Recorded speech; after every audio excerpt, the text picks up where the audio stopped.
Hi, I'm Chelsea.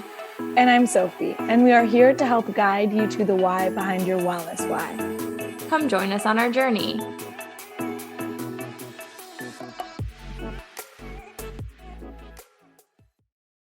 Well, we're here. We're doing this. Yeah, Chelsea, so what brought you to your seat today? Yeah. So we're really excited. We've been talking about this for a really long time. We did a group program. Wait, Healthy for the Holidays is almost like a year ago exactly. That's crazy. That's so crazy to think about. I Yeah. know. At the I got a time, Facebook notification. time is flying by. Yeah. So we did Healthy Through the Holidays last winter around obviously the holidays. And it was just a really fun group program that we ran with a group of individuals just to help stay motivated and all of that good stuff through the holidays. And then we decided we wanted to branch out and go in a little bit of a different direction. And why not start a podcast? Exactly. So, we're going to introduce ourselves and just give a quick little brief background as to who we are, what brought us here, and what this podcast is going to be about. We'll just dive right in. I am Chelsea. I am a registered dietitian, and I just recently relocated from Chicago, Illinois to the Raleigh, North Carolina area. If you could see Sophie's face right now, she's sad, frowning, sad day. But we were just talking about how it's snowing in Chicago. So Yes. currently, I have to say it's 70 degrees here in November. So just have to say that. But yes, so I am a registered dietitian and I currently run my own private practice that is called Newly. It stands for Nutrition, Wellness, and Lifestyle. And it's really what is in the name. So trying to bring awareness of nutrition and wellness, but also make it realistic for people's lifestyle. So I like to say I'm an everyday dietitian. So, really liking to bring nutrition into people's everyday lives, trying to not make it so complicated because I know there's a lot out there, make it realistic. So, I know there's a lot of recommendations out there that you might hear, but then you're like, well, what do I even do with that? How do I implement into my day? How do I make something taste good? And so that's really what I work on with a lot of my clients. Just a little background. So I majored in nutrition. That's how I started my journey in college. And then I continued on to South Carolina, which is where I finished my schooling and became registered and licensed in that state and started out as a clinical dietitian. So that's the route a lot of dietitians take. They might start out in a clinical side of things. And I knew, even though I'm very much of a math and science person, I knew that that is not where I wanted to be forever, just because I worked as an inpatient dietitian in a hospital setting, and I was actually a float dietitian, which was really good experience as a brand new dietitian. I worked in all the floors and all the units. So float dietitian is really someone who works where they're needed. So it was such great experience. And like I said, it was right out of school. So I still had all of my great math and science skills fresh in my head, but I knew it really wasn't the area I wanted to stay in forever. I branched out a little bit and went more into the wellness side of things. So I feel like I went from one extreme to the other. So I went from working as an inpatient hospital dietitian with very severe cases and working in like the intensive care units to the other side of the field and worked at a health club. And so that is actually where Sophie and I met, at a Chicago-based health club. So I moved to Chicago after I was living in Charleston, South Carolina.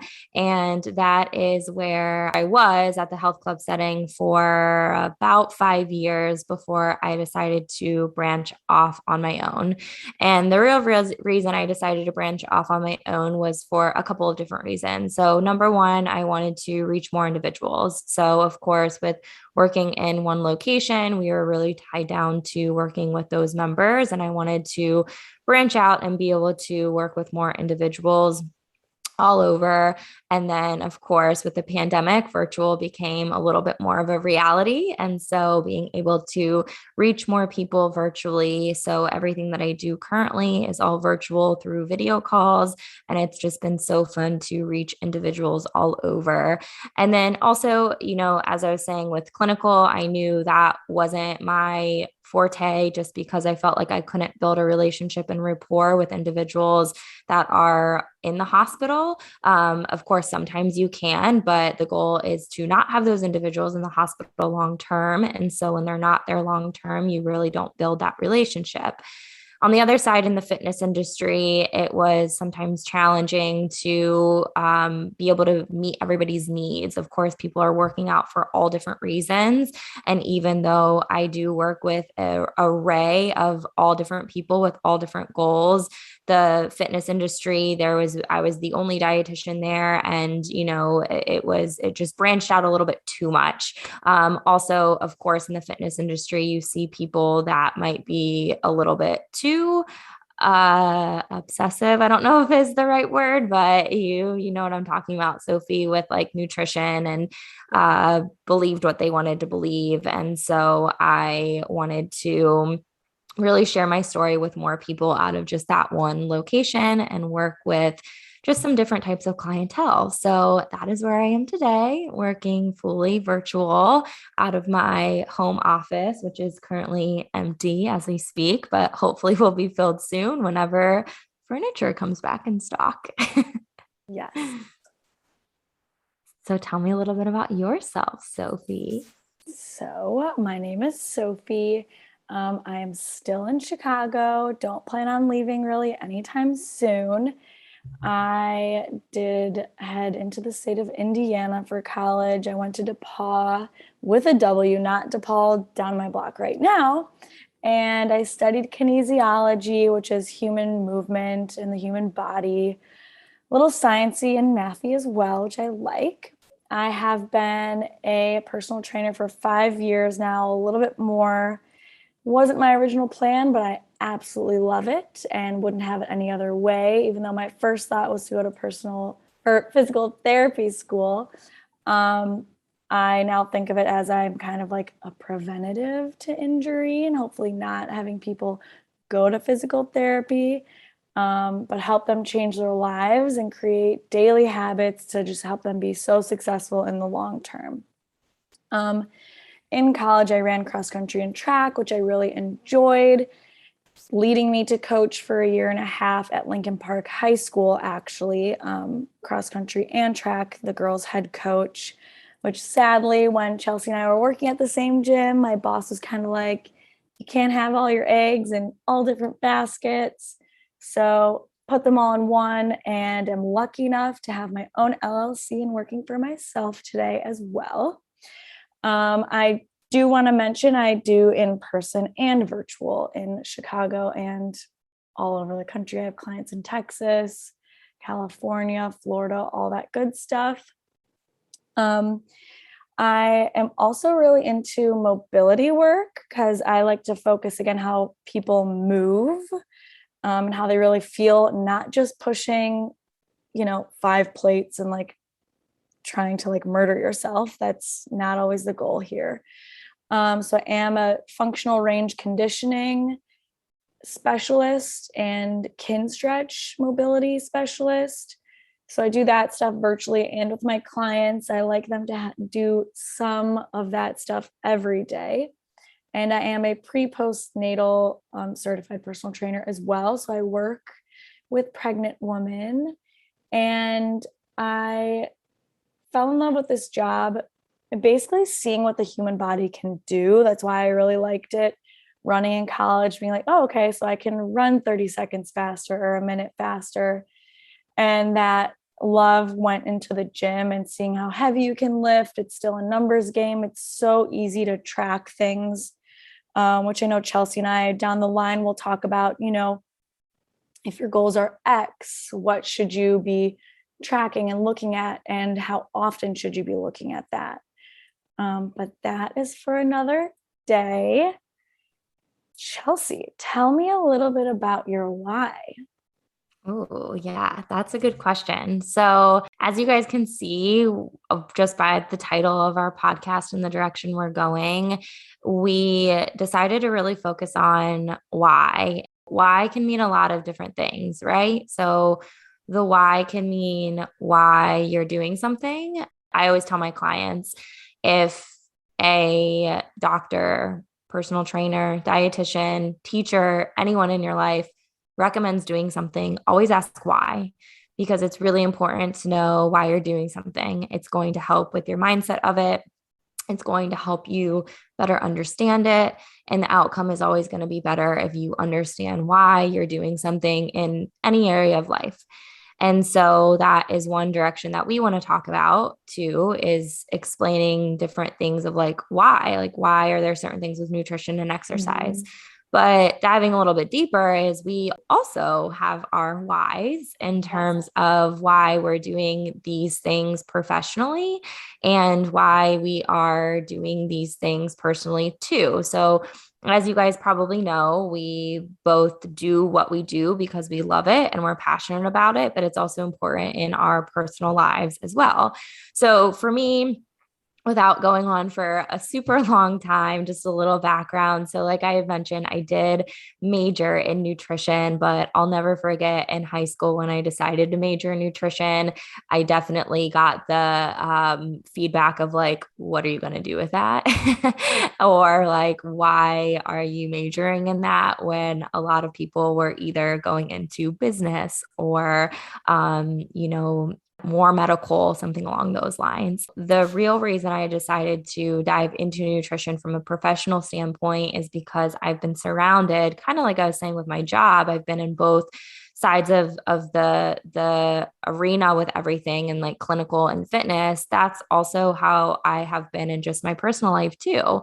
My family, just as unfortunately a lot of families, there's a lot of medical history that runs in my family and an extended family. So you name it, someone probably struggles with it in my family. So diabetes, heart disease, overweight, obesity, cancers, the list goes on and on and on. And so I was started from very young of just being surrounded by that. And I also saw both sides of that. So what happened to those individuals who took very good care of themselves and what happened to those individuals who didn't put health as a priority. And so I did see from day one what your health can, how your health can impact just even your quality of life. On the other side of it too, I grew up as a dancer and so was surrounded, unfortunately, too, from that other side of seeing food and nutrition and exercise and creating that unhealthy relationship with that. So, being really focused on just our physical looks and how eating can impact how you physically look, starting to really ignore that inside of how you feel. So ignoring, well, like food can make you feel good or energized, and more of looking at it as a punishment. And same with exercise too. And so I realized that when I was a little bit older, that I could potentially do this as a profession and help others with what not only I had personally struggled with, but what I had seen family members struggle with almost all of my life, whether that be, again, a medical condition, a eating disorder, having a healthy relationship with food. And so that's really why I dove into doing this as a profession. Personally, something for me with nutrition and exercise that's so important is kind of like I had mentioned, just what it's going to do with my quality of life. So, of course, I know everyone has physical goals and that is great. And that is completely fine to have. But for me personally, with where I am, my nutrition and exercise journey is a lot more mental and is a lot more for like the long run. So I really focus on what foods are going to help me feel good, feel energized, be in a good mood. And same with exercise too. So doing things that are going to help me with my everyday life. So like really functional training. And I know Sophie can get more into that too. But yeah, that's just a little bit. Again, I know we'll dive in a little bit of different directions of our whys and how our whys have changed and all of that type of stuff. But that's also for another podcast. So that's a little bit about me and where I am right now. How about you, Sophie? Share your why a little bit. So I love what you said. And something I tell nearly every single client is that you're investing in yourself now for the long run. Like, so doing these little things now is just going to help you so much, literally every day, every year you get older. And this is So also, true. yeah, this is also a reason why we don't want to chase soreness and we don't want to murder ourselves every day in the gym, because we are here for the big picture, not the right now picture. And with that, a little bit about my why, which, as Chelsea has said, your why is allowed to change, and mine has changed, and it still changes from time to time. It's ever evolving. Yes, just like we are. Um, Mhm. so I guess people call me short sometimes. I'm 5'4", which is average. Google it. Um, but I've been called tiny my whole life. And chicken legs, which actually my brother DM'd me the other day on Instagram when I posted an old picture of me from college saying chicken legs. So that was one of my motivators for a long time, just like proving people wrong that these chicken legs can deadlift 230 pounds and squat not that much, but do like awesome things. And like, again, why I studied this in college, like it is so cool what your body can do, that like pitchers can pitch 100 miles an hour and like all this stuff. And I was in a bad car accident my senior year of high school, with a few girlfriends, and it really messed up my low back for a while, put me out of that track season my senior year for the first couple months. And they told me a whole slew of things that I wasn't able to do. And I went to physical therapy that summer going into college. I swam a lot and I just had the chronic back pain and I wanted to do whatever I could to get rid of it. So I broke some of their rules and did some things I wasn't really supposed to do, but I did do. And my chronic back pain is gone, which is great. Does it come back from time to time if I sit in a car for 3 hours and drive? Like, yes, I get some back pain, but it has lessened so much, which is great. And it just proves, again, how cool the human body is and what it can adapt to, because it can adapt to nearly anything. And with that whole accident, like I'm really lifting for life. And yes, I have goals. I wanted to deadlift twice my body weight for almost 3 or 4 years. And I was like trying, but not trying my hardest, because like I wanted it, but I, again, didn't want to just cram it in there. I wanted to do it the right way and like really work on my movement and increasing weight over time, which I did that almost a year and a half ago, right before lockdown. I hit twice my body weight. And that's just like why I do it. I mean, one of my clients once was like, what's the biggest transformation you've seen? And I'm sure we'll talk about this down the line, but the biggest transition I've seen is not how much weight someone has lost, which I know she was asking when she asked me that question, which is fine. But again, it is so much more than that. And that is something that Chelsea and I love. And that is why we love working together, is we're team everything in moderation and making changes over time for the long run, which is key here. Yeah. You can't Definitely. just Instacart it over there and get that ass you want. Oh, I just swore. Sorry, Mom. But that is a little bit about my why. I mean, I just, yeah, again, it's ever changing. And these things are deep for people. Like when I interview new clients, finding out their why can get emotional. And I'm sure Chelsea has seen that Absolutely. too. Because again, it's personal. And when you're having a really hard day and you don't feel like eating well or you don't feel like working out, that's when you have to revisit your why sometimes, or reevaluate and change your why. Mm-hmm. And we're kind of doing this podcast to create the community and connect on our whys and learn and share from each other.